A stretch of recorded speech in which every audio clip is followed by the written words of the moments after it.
오늘 6월 15일 매일 성경 말씀 잠언 24장 1절에서 22절까지의 말씀입니다. 한 절 한 절 읽어가면서요 말씀을 나누도록 하겠습니다. 저는 이렇게 생각해 본 적이 있습니다. 야구하고 축구가 심판이 없으면 어떻게 될까? 매우 아마 우리는 힘든 걸 보게 될 겁니다. 제가 어렸을 때부터요, 저는 약간 많이 좀 어렸을 때 우울했던 것 같습니다. 그래서 어떤 생각을 했냐면, 저 흑인들은 어떤 TV를 보면서 흑인들은 굳이 살 이유가 있을까? 저렇게 노예 생활을 하면서 저렇게 평생 동안 저런 고된 일만 하다가 죽을 텐데, 저 인생은 억울해서 어떻게 하나? 그렇게 생각했던 적이 있습니다. 그런데 나중에 이제 하나님을 알고 난 다음에, 저 인생도 하나님 앞에 위로함을 받겠구나. 그리고 저들을 괴롭혔던 많은 사람들은 하나님 앞에 심판을 받겠구나. 위로가 된 적이 있습니다. 오늘 말씀을 묵상하면서요, 저는 그런 생각을 합니다. 하나님이 계시니까 이 모든 것도 하나님께서 선악을 구별하시고 심판하실 것이다. 오늘 말씀을 보면요, 1절과 2절 보면 어저께 말씀드렸죠. 지혜 있는 자의 말씀이라고. 22장 17절부터 24장까지의 말씀은 지혜 있는 자, 그러니까 솔로몬의 이야기와 격언들과 속담을 모아놓았다고 그랬죠. 그래가지고 30가지 교훈을 모아놓았는데 오늘 24장 1절과 2절은 19번째 교훈입니다. 자, 보시면요, 너는 악인의 형통함을 부러워하지 말며 그와 함께 있으려고 하지도 말지어다. 그들의 마음은 강포를 품고 그들의 입술은 재앙을 말함이니라. 악인의 형통함에 대해서 잠언은요, 항상 부러워하지 말라 이렇게 말씀하고 있습니다. 악인의 거짓과 폭력으로 형통하게 되는 모습을 사람들에게는 너무 유혹적으로 비칠 텐데 너는 그것을 부러워하지 말라. 예를 들어서 조폭이 아무리 잘 나가요, 기업을 다 거느렸어요. 그러니까 우리가 부러워해야 할까요? 그러지 말라는 것입니다. 그 사람 속에 잘 나가도 악함이 있다, 거짓이 있다, 그 속에 폭력으로 이루어진 무엇인가 부귀와 영화를 보느냐? 그러면 너는 그것을 부러워하지 말라라는 것입니다. 왜 그러느냐? 그 장래는 암울하기 때문이다. 암담하기 때문이다. 쉽게 성공하는 것 같으나 그러나 하나님께서 반드시 그를 심판하실 것이다 라는 것이죠. 그래서 지혜자는 반드시 멸망할 수밖에 없는 악인의 일시적인 형통에 대해서 의아해하거나 부러워하거나 하지 말라고 권면하고 있습니다.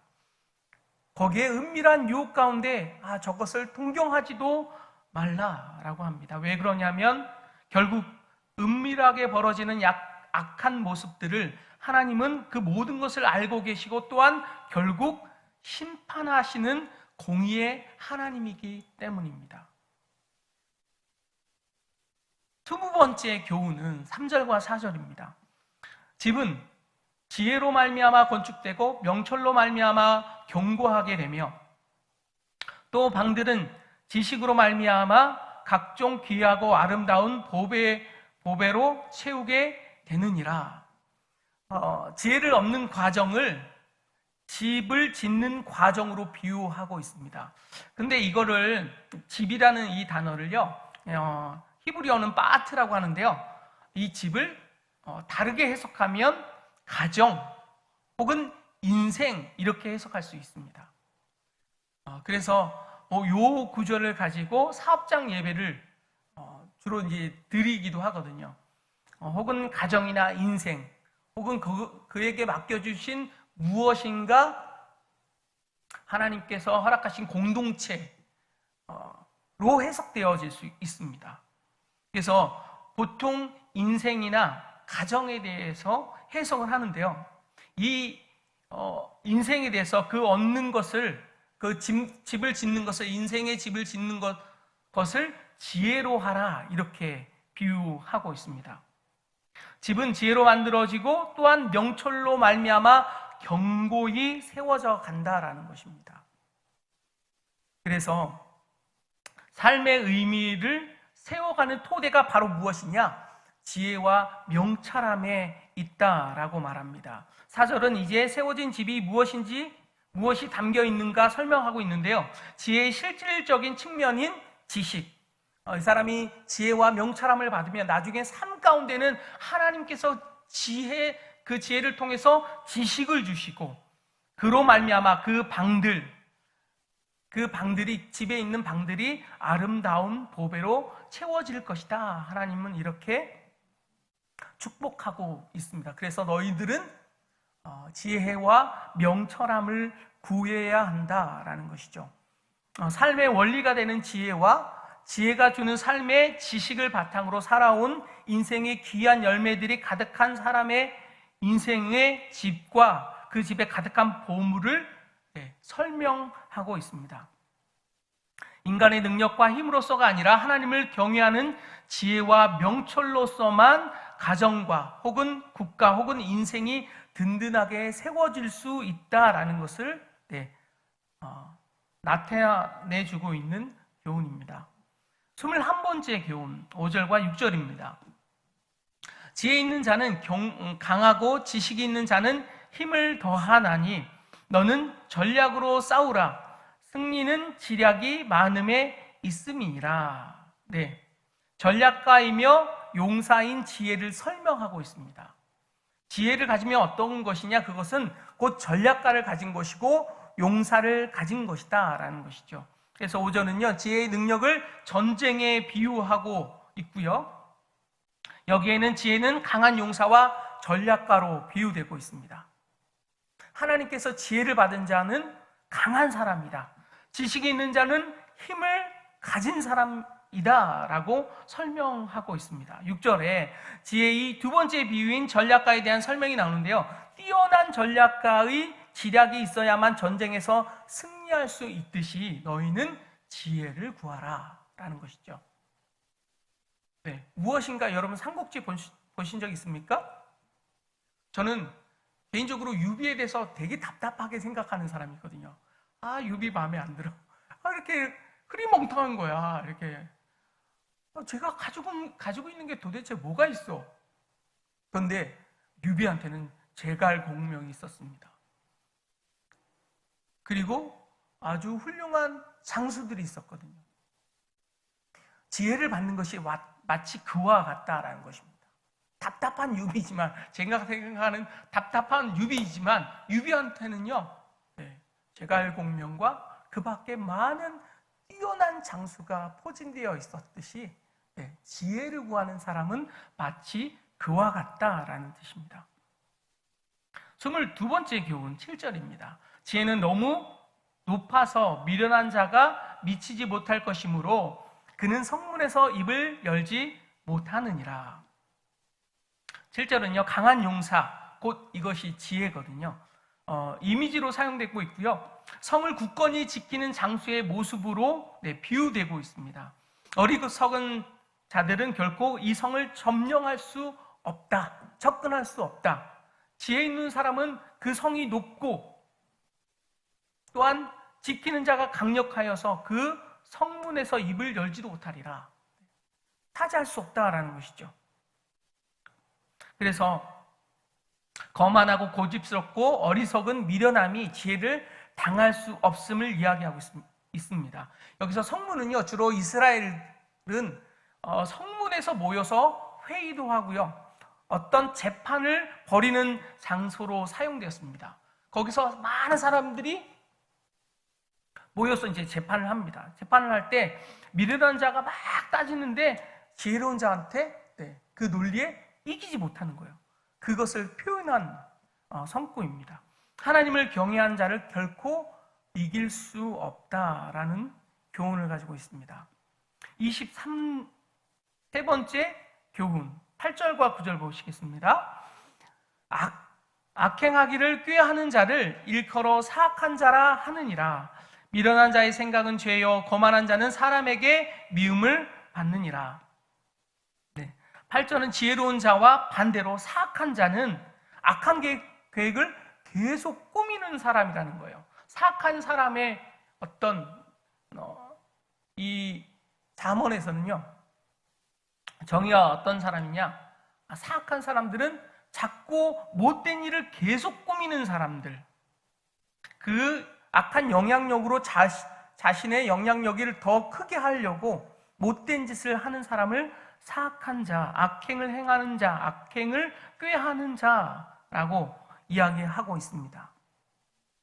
그래서 9절에서 이러한 자들의 운명은 야훼 앞에 죄다라는 것이죠. 사람들 앞에서 미움을 받게 될 것이다.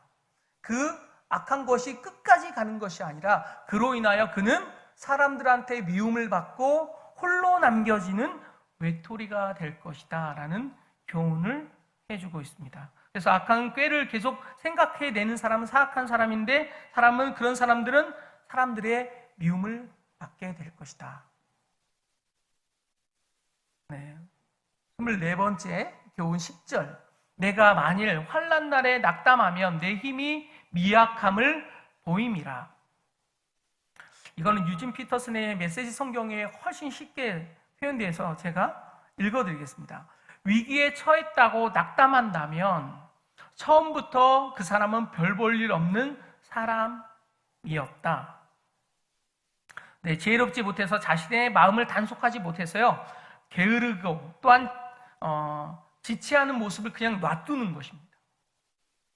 그래서 그 한계의 자신의 한계를 극복하지 못하고 무엇인가 노력이나 의지조차 볼 수 없는 지혜롭지 못한 사람을 일컫고 있습니다. 자신의 약함을 극복할 수 있는 지혜가 그에게는 없다라는 교훈입니다. 25번째 교훈 11절과 12절. 너는 사망으로 끌려가는 자를 건져주며 살육을 당하게 된 자를 구원하지 아니하려고 하지 말라. 내가 말하기를 나는 그것을 알지 못하였노라 할지라도 미움을 저울질하시는 이가 어찌 통찰하지 못하시겠으며 내 영혼을 지키시는 이가 어찌 알지 못하시겠느냐. 그가 각 사람의 행위대로 보응하시리라. 이것도 메시지 성경이 굉장히 이해하기 쉽게 되어 있어서요, 제가 읽어드리겠습니다. 죽어가는 이들을 구하여라. 주저 말고 뛰어들어 도우라. 이봐 내가 상관할 일이 아니네 라고 하고 말하면 그것으로 책임을 면할 줄 아느냐? 너는 면밀히 지켜보는 분이 계시다. 그분께 섣부른 변명은 통하지 않는다. 이렇게 나와 있습니다.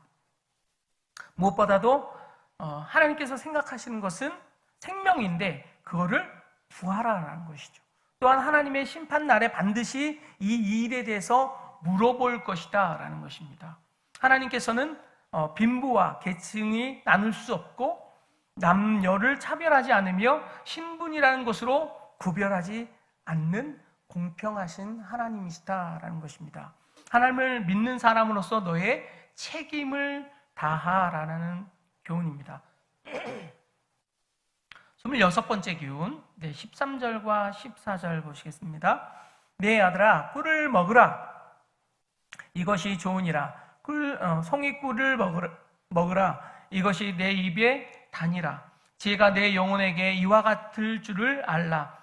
이것을 얻으면 정령이 내 장래가 있겠고 내 소망이 끊어지지 아니하리라. 지혜를 꿀로 비유하고 있습니다.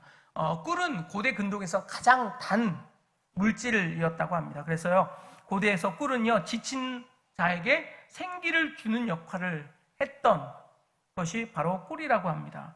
그래서 저희 어머니나 아니면 할머님께서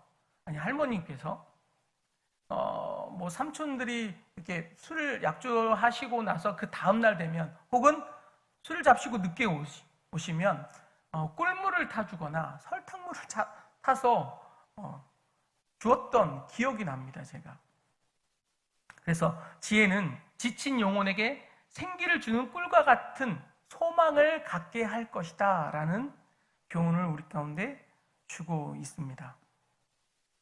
27번째 교훈. 악한 자여 의인의 집을 엿보지 말며 그가 쉬는 초소를 헐지 말지니라. 대저 의인은 7번 넘어질지라도 다시 일어나려니와 악인은 재앙으로 말미암아 엎드러지느니라. 15절과 16절은요 다시 일어나는 의인에 대해서 이야기하고 있습니다. 여러분, 게마트리아라는 메시지법이 있습니다. 이렇게 숫자로 무엇인가 메시지를 전달하는 것이거든요. 7이라는 수는 완전수예요. 그래서 여기서 7번 넘어진다라는 것은요 완전히 소생할 수 없는 그런 상태로 넘어진다라는 것이죠. 그런데 그것을 누가 꾀했느냐? 악한 자가 꾀했다라는 거예요. 그러나 하나님은 어떤 하나님이시냐? 의인에 대해서 7번 완전하게 넘어질지라도 8번 다시 일으키시는, 완전히 소생시키시는 하나님이시다. 결국 하나님은 의인을 승리케 하시는 하나님이시다. 그래서 하나님을 바라보라는 것입니다.